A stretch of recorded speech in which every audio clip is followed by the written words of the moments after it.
नाकाम माण्हू ख़बर अथव छा कंदा हितां जी हिन वक़्तु हितां हिते मौजूदु हो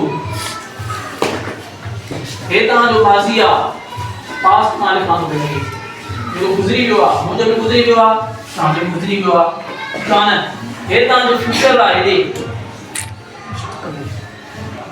ऐं हितां जो प्रेज़ेंट आहे उहो हिते छा मां लिखां थो प्रेज़ेंट हाल दुनिया जा अक्सर नाकाम माण्हू जेके हूंदा आहिनि उहे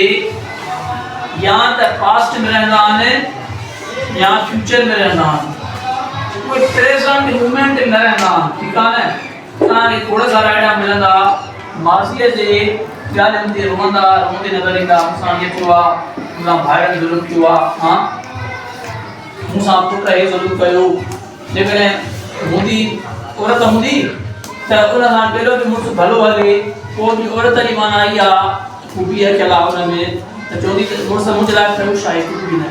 हुनखे ज़ीरो करे छॾींदी ऐं जेकॾहिं मुड़ुसु हूंदो उन ज़ाल केॾी बि भली हले केॾो बि पोइ बि ज़ुल्म कंदो हुन ते हुन खां विढ़ंदो हुनखे सताईंदो हरू ऐं ज़ाल मुड़ुसनि जी जेका ॻाल्हि आहे कॾहिं बि ज़ाल मुड़ुस मसला ॿिए कंहिं ॾे न वञे छा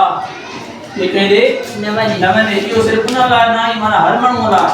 हर ॻाल्हि ॿिए कंहिंखे ॿुधाइण जी न हूंदी आहे हर ॻाल्हि ॿिए कंहिंखे नथी ॿुधाए सघंदी खोड़ ॻाल्हियूं कहिड़ियूं हूंदियूं आहिनि जेके माना सबक़ु माण्हू पाण वटि रखंदो आहे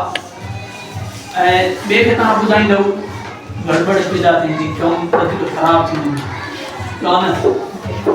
पाण वटि शयूं रखंदियूं आहिनि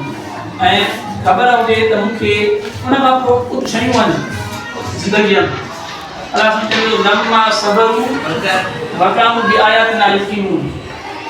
ये ॿ शयूं आहिनि लफ़्ज़ आहिनि सब्र ऐं यकीन लम्मा सबरू वकामु बि आयातिना यकीनून अलाह चवे थो त कीअं असां हिकु आम माण्हूअ खे इमाम बणाईंदा आहियूं हिकु आम माण्हू जेको हूंदो आहे उनखे असां लीडर बणाईंदा आहियूं रहबर बणाईंदा आहियूं उस्ताद बणाईंदा आहियूं उहो वॾो थी वेंदो आहे बादशाह थी वेंदो आहे सल्तनत वॾीअ ते बादशाही कंदो आहे छाजे करे ॿिनि शयुनि जे करे हिकु सब्र ॿियो यकीन सब्र एॾो सब्र हुजे एॾो तमामी सब्र हुजे जो सॼे काइनात जो सॼी दुनिया जो दर्द दुख तकलीफ़ तव्हां पंहिंजे अंदर में विहारे छॾियो असांजे दिलि में इहो ई कयो आहे छा जेके बि दुनिया जा कामयाब माण्हू आहिनि पैगंबर आहिनि असांजो प्यारो पैगंबर आहे उन्हनि सभिनी इहो ई कयो आहे त सॼी दुनिया जो पाण सगुरनि हिकु ई वक़्तु पाण सगुर आहे यारहें घर वारनि सां बि हलंदा घणियूं शादियूं कंदा आहियूं 11 घर वारियूं बि हलंदियूं काफ़रनि जे साज़िशुनि सां बि मुंहुं ॾियनि था सियासतुनि सां बि मुंहुं ॾियनि था हा दुनिया जे मामलात सां बि मुंहुं ॾियनि था अल्लाह ताला जी इबादत बि कनि था कीअं छाजे करे कहिड़ियूं शयूं हुयूं हे शयूं हुयूं सब्र हुयो